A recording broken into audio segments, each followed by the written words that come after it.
जय श्री माताजी। उपस्थित सभी साधकों का हम स्वागत करते हैं। सामूहिक ध्यान की शुरुआत हम सामूहिकता में कुंडलिनी चढ़ाकर बंधन लेकर करेंगे।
सामूहिकता में 3 महामंत्र और उसके बाद श्री गणेश मंत्र का पठन करेंगे।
सामूहिक चित्त को केंद्रित करेंगे सहस्त्रार पर।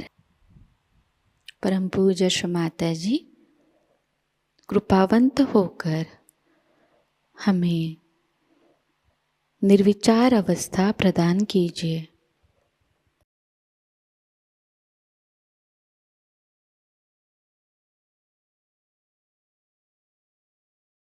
इसी निर्विचार अवस्था में हम श्री माताजी की अमृतवाणी को ग्रहण करेंगे।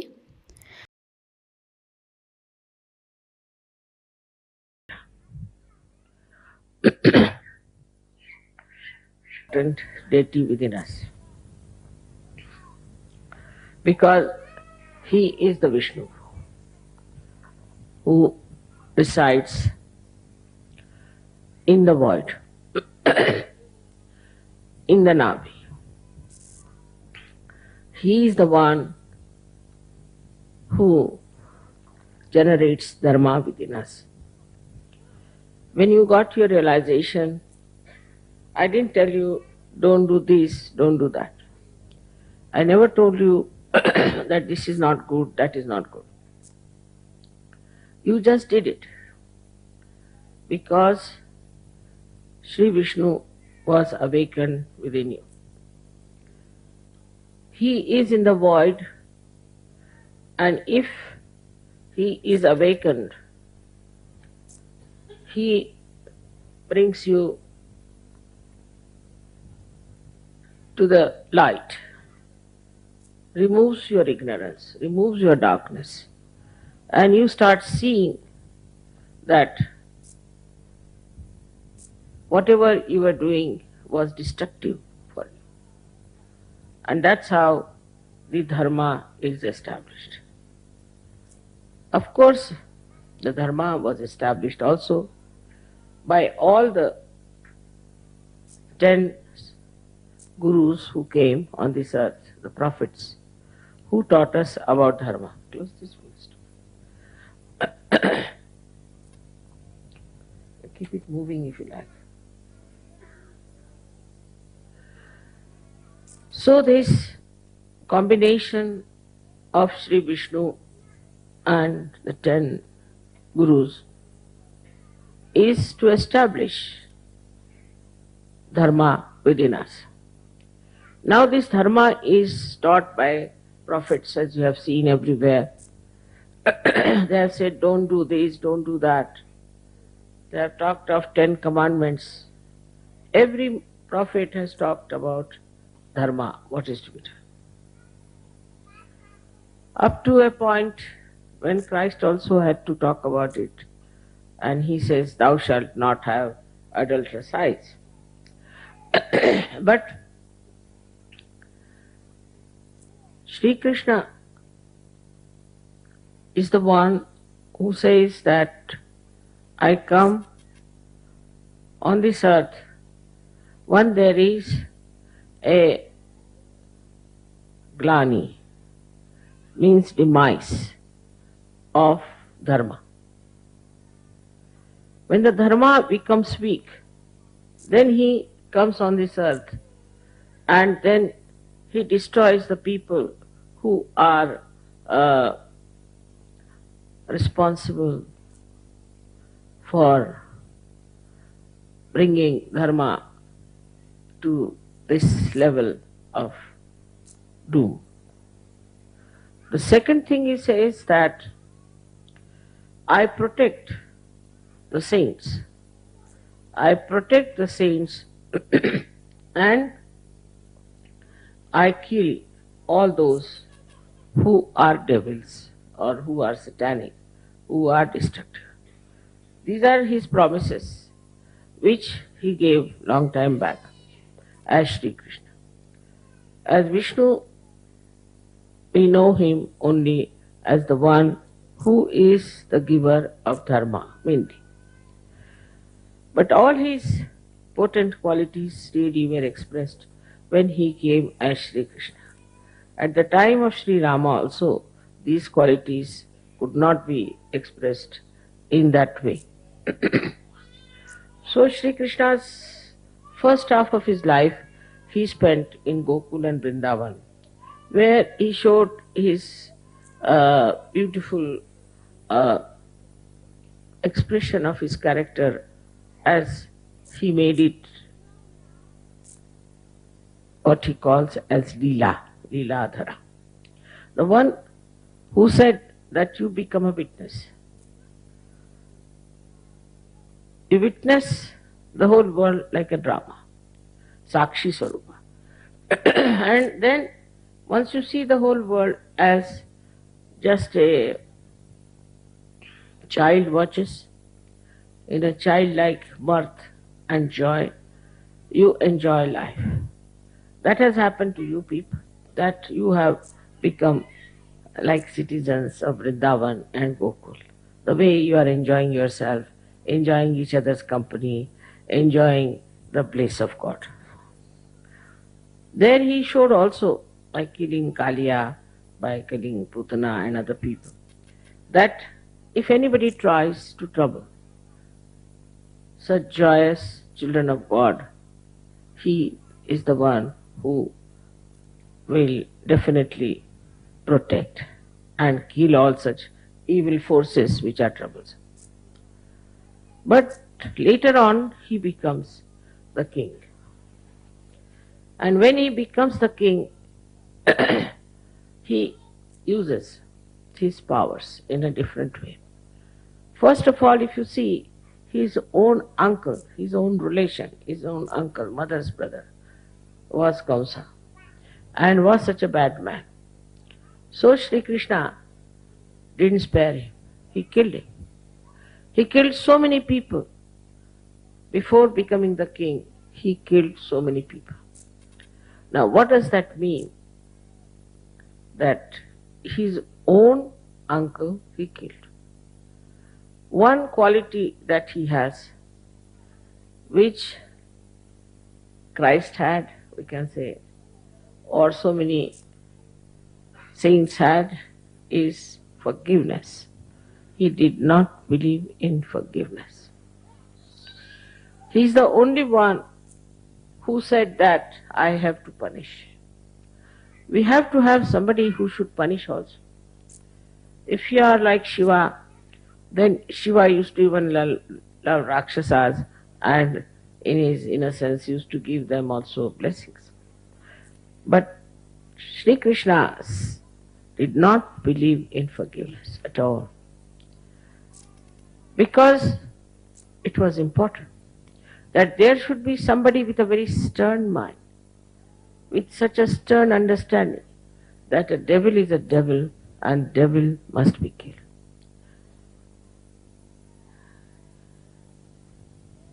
He has done in his lifetime, if you see, killing of so many people. That doesn't mean that we have right to kill anybody. He was Shri Krishna, we are not. We have to forgive because we are human beings.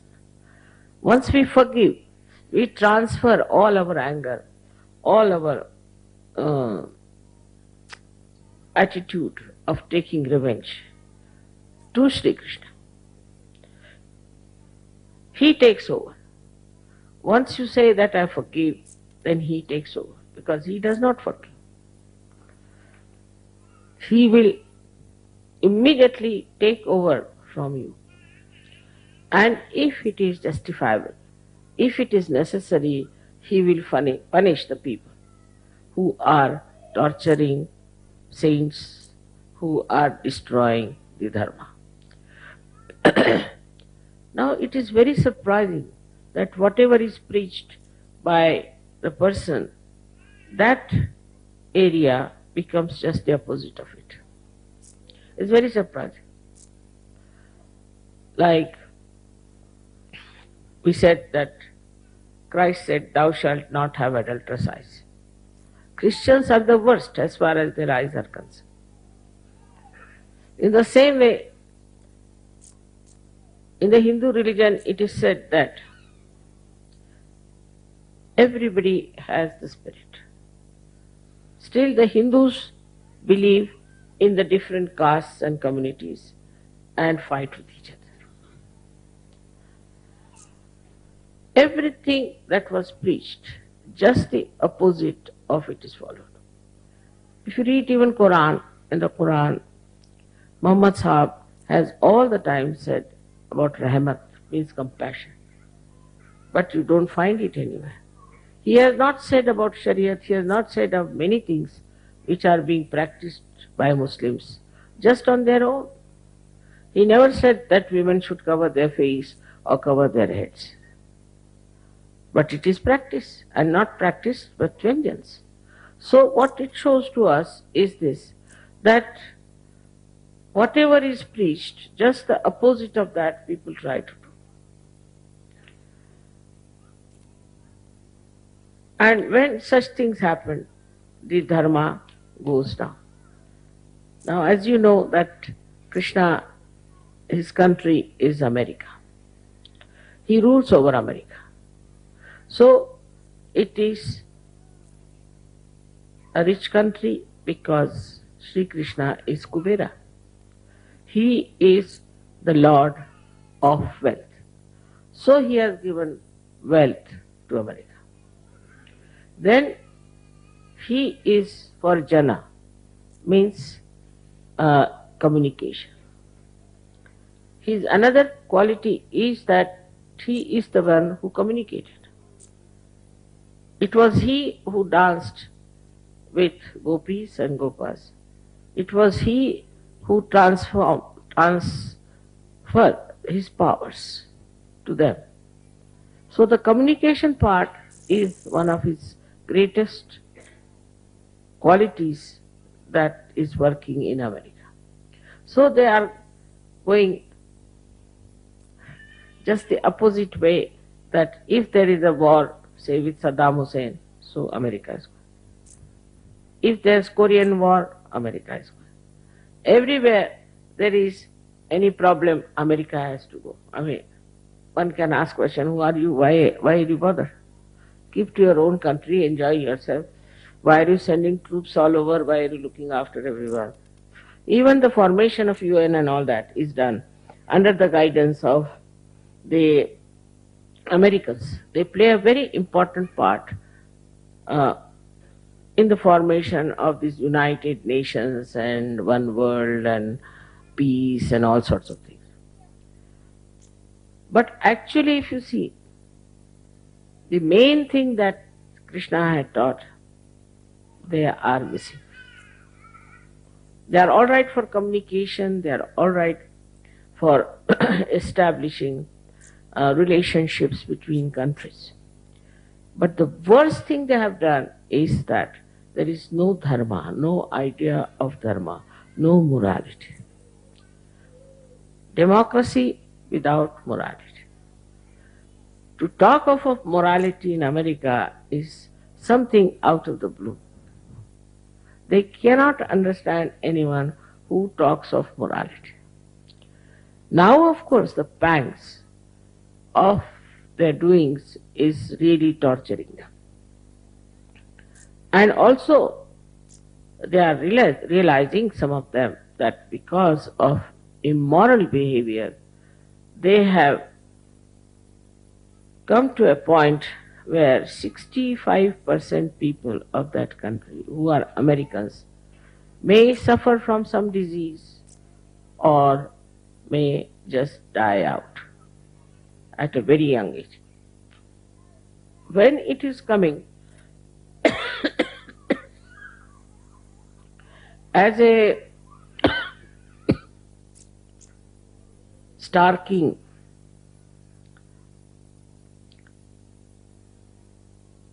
information, it's a shock. But despite that, despite all this, they are still going on with it and thinking that no, it's all right, it's not for us, what is there to worry? Now his punishments have started, which they don't realize how the punishment has started. Now supposing somebody is leading an immoral life, and as a result he develops some disease. Now this disease is not curable. They try everything to find out ways and methods of curing these diseases which are coming out of immoral living, they cannot. It's an impossible task for all the medical sciences of America to find out how to cure these particular diseases which are coming out of immorality. But the worst part is that they cannot even say that immorality is wrong. They cannot even openly admit that immoral behavior leads to these things. And this immorality is completely neglected. In a country of Shri Krishna where he was born, always he says, just to establish morality. Artificial morality that is there, like the Islamic talk about, or the Christians talk about, or Hindus talk about, is artificial, where they are hypocritical. They follow one code of conduct and another they have for themselves secretly adopted. But America is an open thing. Whatever they are doing, they are not hiding it. They say we don't believe in hypocrisy. So they are not hiding.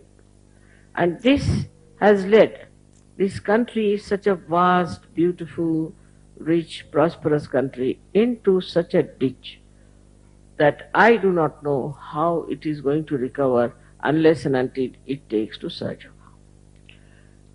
Now, another thing, what dharma does to a normal person.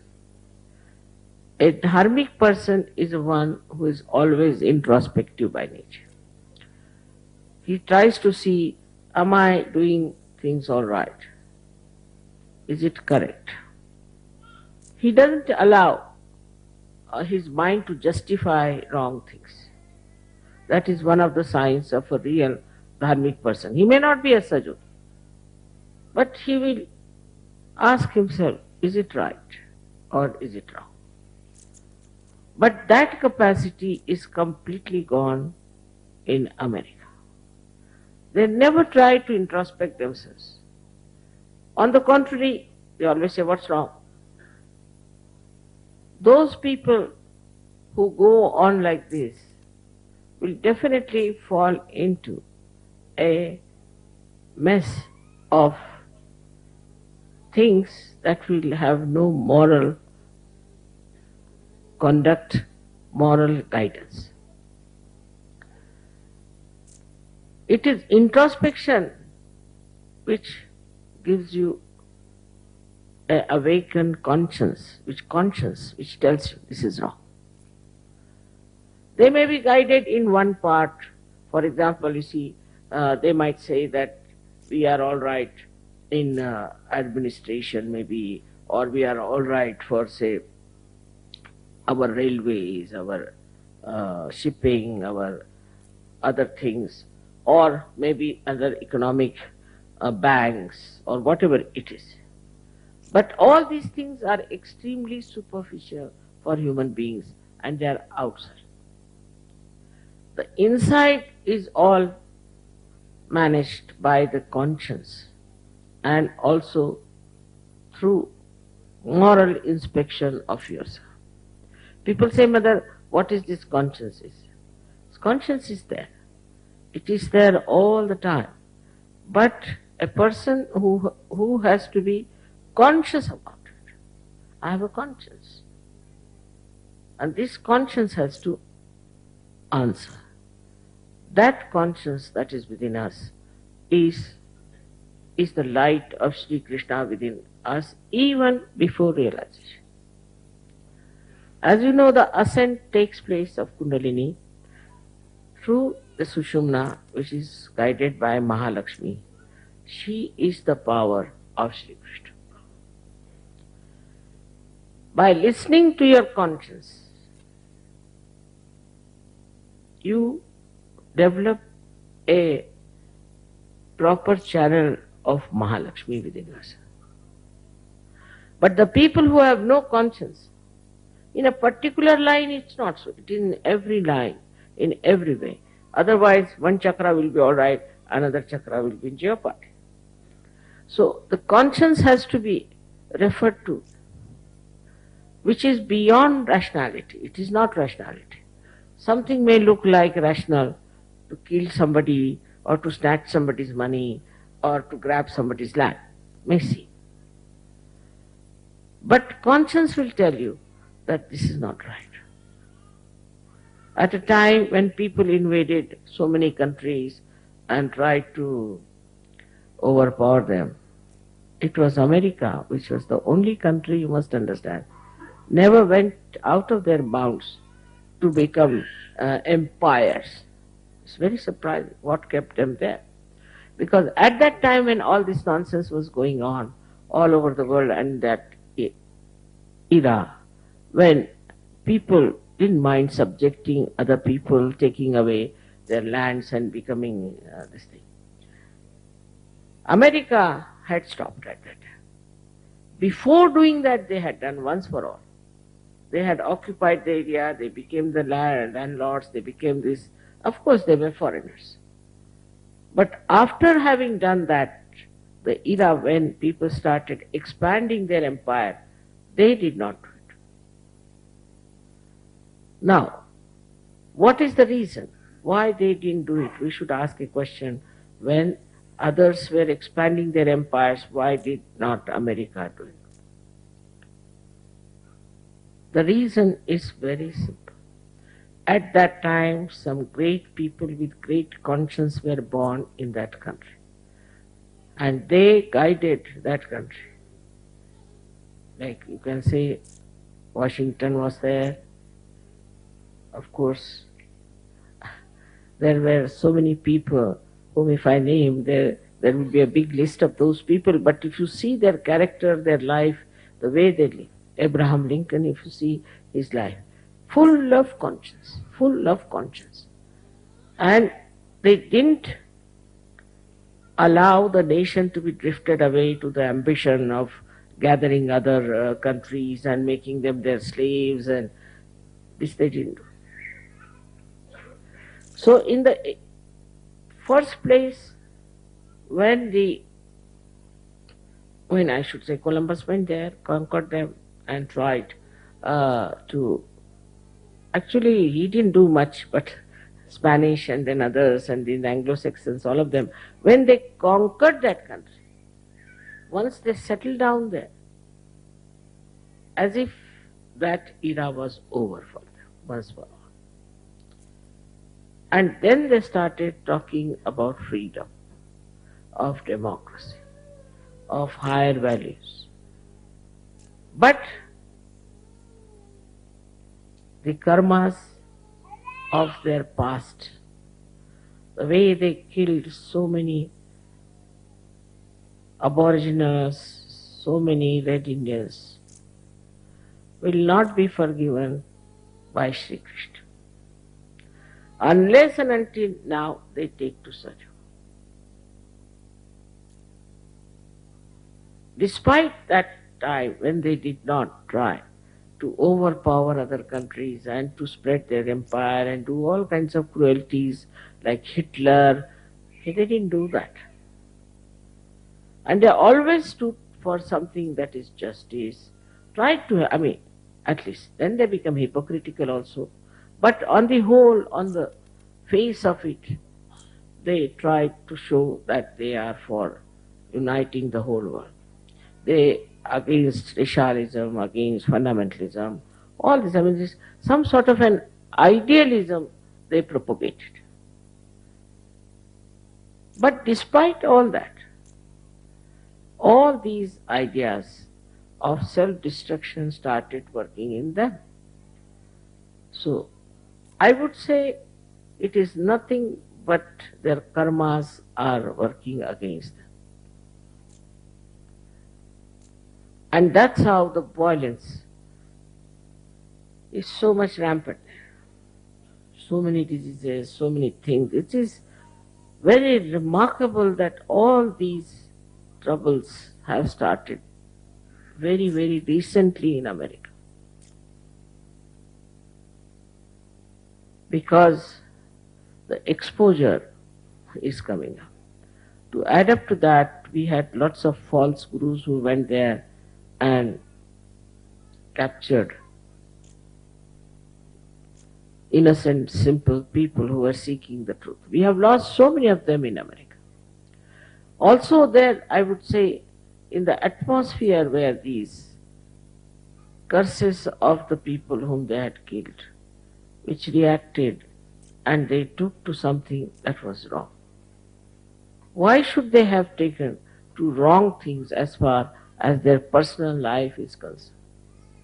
Freedom was given to them, but they thought freedom is there also to ruin themselves or to make a mess out of their lives. This is a wrong idea which worked in them. Then the whole idea became collective. When it became collective, they found out that people like all those things that are destructive. So we have Hollywood there, we have all such organizations and musicians and big, we can say, destructive forces which have formed groups and militant organizations which openly say that we are that. For example, only in America we have Satan's organization, Devil's organizations, then this witchcraft, openly. Openly they are registered organizations in America. When nowhere in the world you can have such a thing, that this is a black magic organization, this is a witchcraft organization, openly they are registered. So to such an extent they have gone and accepted collectively. The reason is the punishment. That's why America is the most difficult place for us, for Sahajayoga. One must have real sympathy for them. They are now passing through the phase of punishment. Because their forefathers did all kinds of wrong things, and they too never accepted dharma as a principle of life. They thought that dharma means killing your freedom. Dharma means it takes away your personal, private life into the hands of something else. So to establish dharma in America, what can we do? I have been to America at least 10 times more than I have been to Russia. And I want to really somehow or other bring to their notice that you have lost your dharma. But this will never appeal to them because they are very egoistical.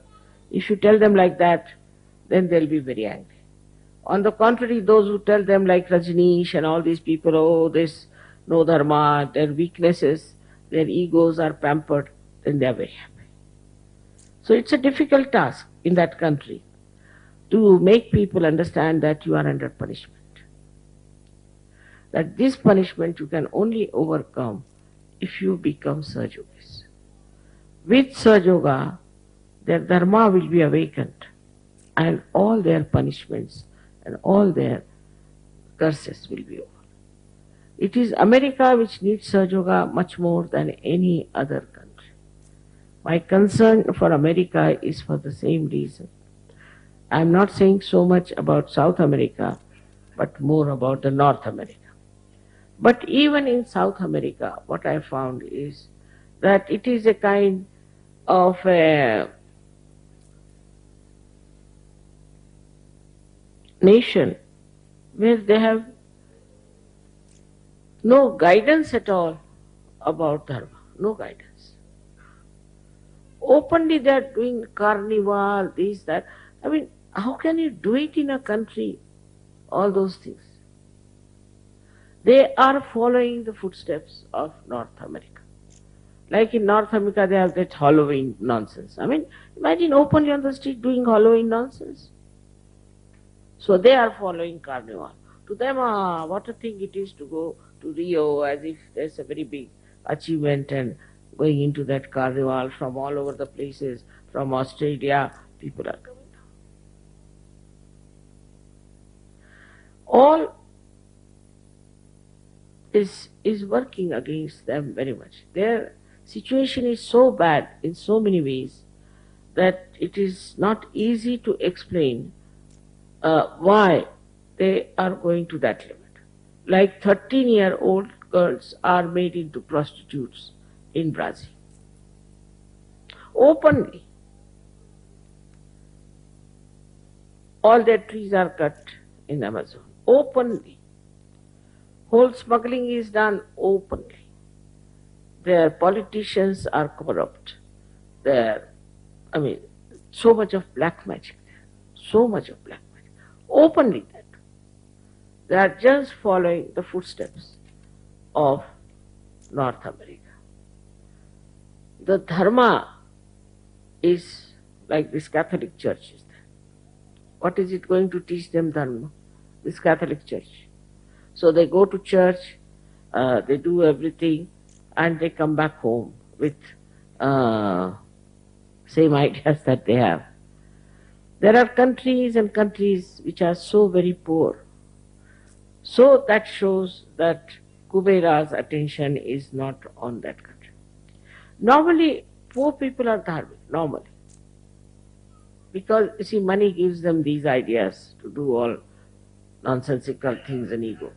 Normally, the poor people are dharmic. But there it is different. They indulge into black magic too much.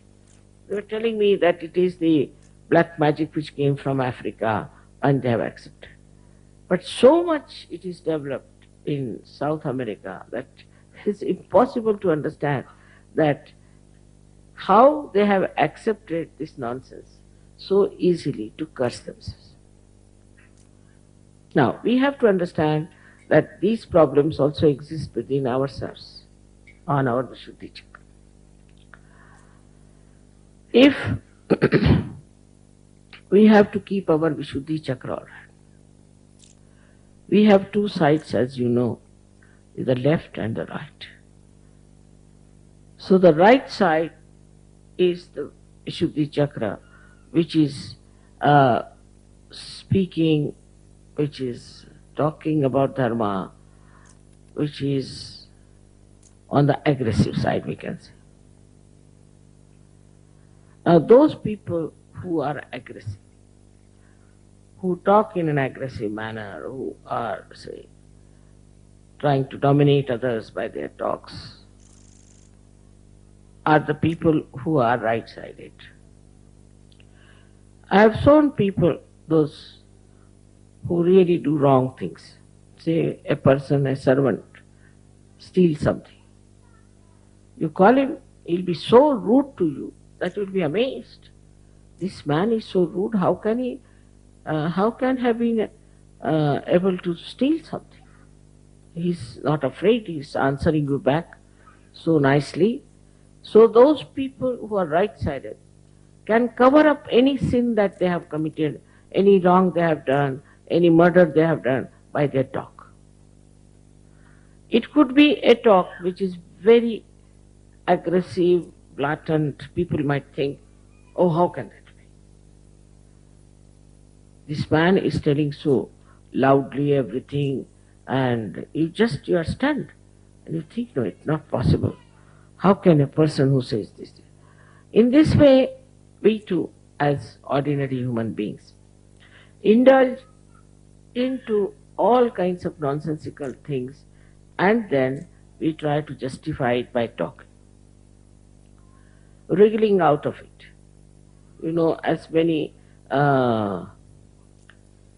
criminals, war criminals, have come out of it by just talking, by creating stories, by showing something like that. That also is with all human beings. They have this capacity to say something by which to hide whatever wrong you are doing. But it is never realized by them that whatever harm you have done is not going to be forgiven and will be less forgiven when you talk like this. Because Shri Krishna is finished. If you start justifying, rationalizing all your wrong things, then you will be punished. And you will be punished very badly in so many ways that you will not know how to get it out of it. Physically, mentally, emotionally, every way you will be. So our right Vishuddhi, we have to have a temperament, a culture, a style, a behavior, which has got the quality of Sri Krishna, which is called as Madhurya, means melodious. Melodious. You should talk in such a manner that it should be melodious. The person who listens to you listens as if he is listening to the flute of Sri Krishna. The voice of a Sahajayogi should be sweet, like that. When you talk to someone, it should be melodious. It should not be aggressive at all, but on the contrary, it should be melodious. It should not be sarcastic. It should not hurt another person. Any word that hurts others cannot be coming from the proper type of right Vishuddhi. So in no way one should hurt. I wish all the Sahajogis develop that melodious voice of Sri Krishna as their Vishuddhi is awakened. Madhurya, in his behavior, Madhurya is, see, while talking to someone, there are so many gestures by which you can express your Madhurya. For example, especially in Italy and other places, I have seen people use too much of their hands. This is also Sri Krishna style. So they use their hands in such a way that sometimes you don't understand what they are meaning. And sometimes it can be quite aggressive also, the way they use their hands. Now the hands must be used in such a way that it should create Madhurya. I have seen this in Russia, or especially in Eastern blocs, where people, they have to express their love. Just please, you have to say namaste. The whole expression is so sweet, and also their heart is very full when they see me. So they don't know how to express it. So they just put their hands like this. Or they feel shy, they do like this. Very, very sweet things they express through their hands, through their eyes. It is the tears that really create such clouds of, I should say, very dense clouds of compassion in my heart when I see their eyes expressing their love for me. Everything, the tears, everything, that's the face, the eyes, the hands, all this belong to Sri Krishna. So in their behavior, in their talking, how they express themselves. You can use the same eyes for showing your temper and getting angry. Many people use eyes for controlling others. They'll put their eyes like this, stare at someone, try to control. They may use their eyes also for condemning someone. Also sometimes they use sort of spit at someone or try to show the tongue to insult someone. So in the behavior also, we must have a kind of a sweetness. Like when I went to England first, I learnt English in my own way. But when I went there newly, they said, now if you have to say a word like thought, you must say thought. I said, what? You must take out your tongue and say thought. I said, it's absurd. Why should you take out your tongue? He said, unless until you take out your tongue like that, it's not something proper expression. So I said, this is English, you have developed some nonsensical thing to show tongue at everyone. Even a child, when he gets angry, automatically he shows his tongue. So you see, all these expressions are, and making faces. Now, as they say that stiff upper lip, see, you must have heard about that. With a nose like that, you see, snooty nose, or a face where you just make your faces and make a crooked face just to tease someone, or to make an expression out of your nose. Also, people do it like this, you see, to show as if you are sneezing at that person. All these things, expressions are coming out of Sri Krishna's grace. But the power of that is madhurya, is the sweetness, the melodiousness. The rapport should be so sweet that that rapport should create tremendous joy and tremendous happiness.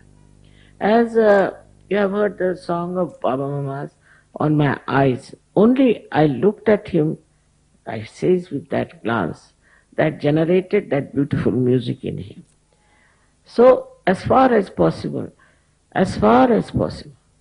try to put your eyes on the greenery, that's the best. Then it soothes down, and also you develop the soothing quality of the greenery. I always tell people that better see the greenery around, how it soothes your eyes. In the same way, you should try to soothe the other person when you talk to that person. The person must melt. Instead of that, if you start arguing and fighting with that person will never melt. On the contrary, you will be adding fire, more fire to that person. That was the quality of Sri Krishna, is the madhurya. And that is expressed in his lifetime, how he beautifully managed to say things in his own sweetness, especially in his childhood. The another quality which Sri Krishna has, which we can express through our right Vishuddhi, is diplomacy. But there are two types of diplomacies. One is genuine, one is artificial. In the genuine diplomacy, you do not have to take to a certain standard, or you don't have to read some books to know how it is diplomacy. Genuinely it comes to you. The whole thing works very sweetly in such a genuine manner. I have used it many a times myself, and you all can use it also many a times. That's only possible if you don't get angry with someone. Not possible if you are angry. Now there's a story I have told you about some this Gagangar Maharaj. I went to meet him, and he was very angry because he could not stop the rain. He was supposed to stop the rain, and I was all drenched. And he was so angry, and he said that, is it my ego you are trying to control? And like that we started a little bit fighting. I said, no, that's not the reason. He said, why? Why did you not allow me to stop the rain? You are all drenched. I said, because you are a sannyasi and you bought a sari for me. I would not take a sari from a sannyasi. So I had to get drenched for your sake. The whole thing finished off. The whole anger, temper finished off. This is how we have to melt people. The diplomacy is not convincing anybody with his intellect or by temper or anything, but it is to melt away another person by your goodness, by your good words, by your sweet works, by your forgiving nature. This quality he had, and he tried this on many people. It worked on some, it did not work on some. He didn't feel it's a failure. It's the reaction of the another person which is important to see. So this quality of right Vishuddhi you should have, is to talk to others and melt them away. I hope in America people develop this quality and try to improve relations with each other. Actually, to talk to, they are very sweet, I must say. They get very friendly with you. You give them any number of presents, they'll be very happy, but they'll never give you any present. You call them for dinner, anything, they'll 10 times they'll come to your house for dinner, but they will never call you for dinner. You see, they are very friendly as long as you are doing anything for them. But when it comes to returning it, they find it difficult. They don't do it. So, you see, the whole thing amounts to be a very sweet exploitation of another person. This is what is to be understood, that by sweetness, you are not going to exploit anyone, but by sweetness you are going to melt that person and bring him to the level that he can understand what is goodness. Now, about South America, I have already told you that they are extremely simple and innocent people. They are very poor, simple, innocent. But what has entered them into is this black magic, and which they are now realizing, luckily, that this is black magic which is troubling them. But somehow they have depended on it so much on the left side. They feel very guilty about it. They feel very bad. All the time you find them absolutely guilty. Their whole behavior is that as if they have done something wrong. But they do not know how to correct this. So for us it is important not to feel guilty about it. We are all Sahajogis. How can we have guilt? After all, when we are the spirit, spirit cannot have the guilt. So this guilt has to go away. But by guilt, what do we do? What we lose is the witness power. Because when there is a guilt, we put it here, the guilt is there. But we cannot see, we cannot witness what's wrong, and we do not want to face our mistakes or the difficulty we have. Just put it as a guilt here, finished. It's stored up there nicely, guilt. But we do not want to face it. For example, a man, say, or a woman, is very cruel by nature. Then suddenly she realizes that she has been cruel or whatever. So she puts it down there, oh, I've been very bad, I've been very cruel, this thing, that thing. But she doesn't face it. Facing means she should know, why was I cruel? What was the need for me? I should not have been cruel, and now I will not be cruel anymore. That finishes off. But I'm very guilty about it, I'm very guilty about it. Doesn't help. On the contrary, you know what are the problems are of the guilt, and the same problems are today faced by South Africa. When I went there, I was surprised that in Brazil, the man who was the topmost there talked to me in a manner, oh, we know we have lots of defects, we know we are no good, this, that. But I was just saying, why doesn't he correct? If he knows this is the mistake, this is the thing, why shouldn't he correct? Then he told me that to write to me all the things you found wrong with us. And it was really very sweet of him. So then when a journalist came and we told him, and now I think they are doing something about it, they are trying to improve it, and things will improve definitely. But on the contrary, I found that Russia is very different. In Russia, they never said we are guilty or anything, nothing of the kind. They never said so. They said that time is over, now we are in the kingdom of God. Finish it. So that is over. We are now in the kingdom of God. And we have to enjoy life. Everything positive. Never talked of their past, of their governments, or this happened, or Stalin, or Lenin, or anyone. They were not concerned, they were about. So why should we worry? They said, why should we worry? Let them fight, let them do what they like. They don't want to know anything about their politics, about their problems or anything. They think our problems are solved, we are now realized souls, we are enjoying ourselves, let us enjoy. A very straightforward way of understanding Sahajayoga. But I have seen people, they write to me 10 pages of their confessions as if I'm a priest, Catholic priest, you see. All about what they have done, this they have done, and I don't want to read it. Just throw it or I burn it off. So they try to, there's no need to confess. There's nothing to say. And not to dwell upon what wrongs you have done, but now enjoy what you have got. It's like this, supposing the beggar is made a king, alright? Then he should enjoy his kingdom, should behave like a king, but still he remembers his past more. So anybody who passes by says, give me 5 rupees or 5 pound. It's like that. Once you are in the kingdom of God, know that you are in the kingdom of God. But this black magic business is very, very dangerous, and it can act through anyone. It can act through your relations, act through your friends, act through anyone. So one has to be very careful that you do not become, because of your guilt business or whatever it is, you become vulnerable to black magic. It can ruin you, you can ruin your families. Even if you are a Sahajayogi, it can ruin you. So this guilt business has to be given up completely. You should not be guilty. Guilt is put into it. Somebody can say, oh, you are so bad, you didn't do this for me, you didn't do that, or something like that. They put ideas.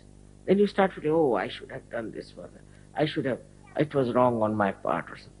And then the guilt starts. Instead of doing something for that person, or instead of understanding that it's all nonsense, they go on brooding on that, brooding, and then suddenly they find they are in the trouble of getting possessed or being affected by black magic. So one has to forget it and get into the atmosphere where you know that you are now in the kingdom of God.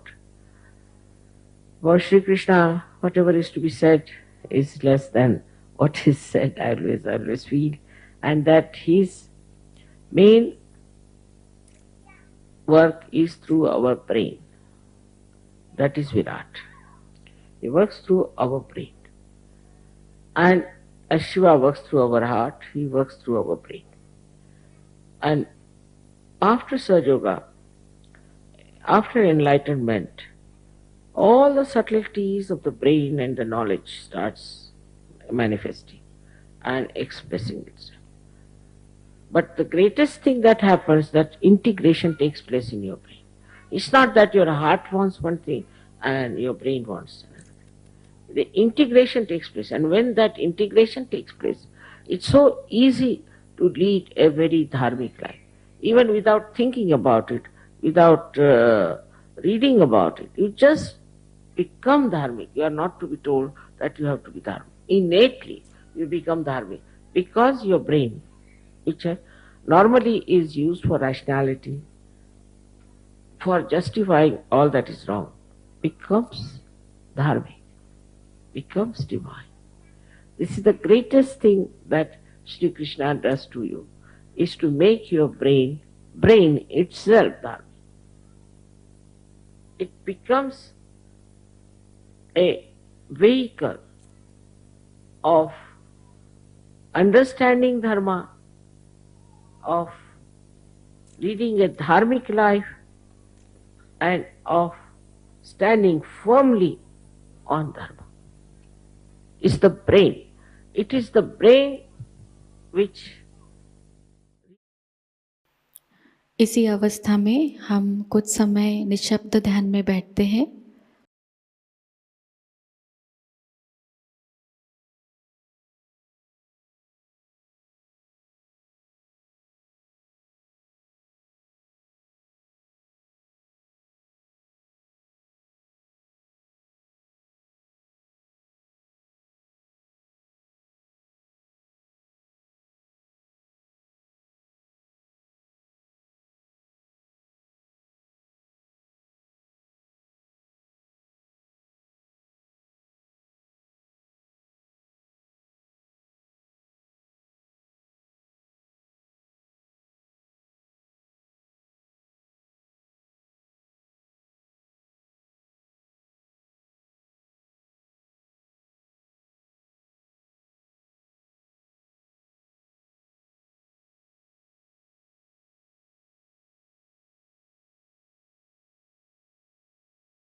परम पूज्य श्री माताजी, आपकी परम कृपा में हम सदैव सामूहिकता से जुड़े रहकर आपके श्री विराट और श्री विराटांगना स्वरूप के आशीर्वाद को प्राप्त करें।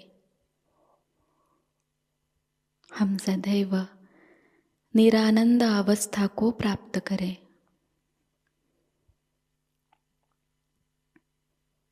श्री माताजी, आपकी परम कृपा में अपने प्रकाशित ज्ञान से अनन्य भक्ति में उतरकर हम सहयोग का प्रत्येक कार्य करें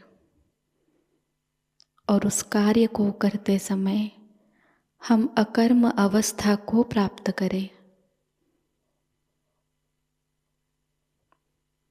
श्री माताजी, आपकी परम कृपा में हम सब प्रकाश बनकर इस विश्व का आध्यात्मिक उत्थान के मार्ग में मार्गदर्शन करें। कृपावंत होकर हम सबको कुशल संभाषण, दैवी कूटनीति, प्रभावी व्यक्तिमत्व और विवेक प्रदान कीजिए।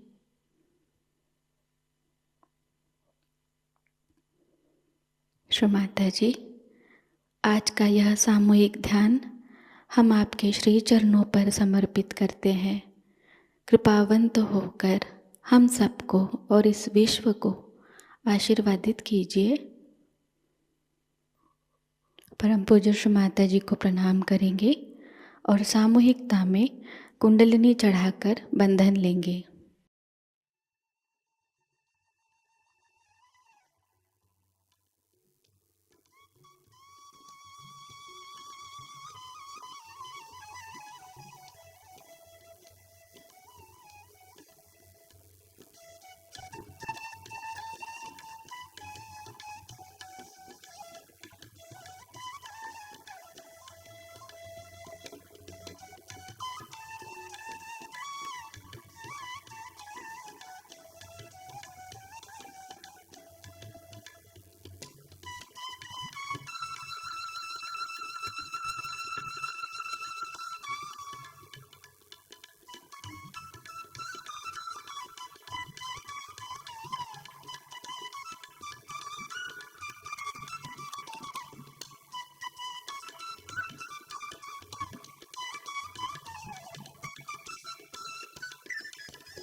आज का यह ध्यान सत्र यहीं पर संपन्न होता है। जय श्री माता जी।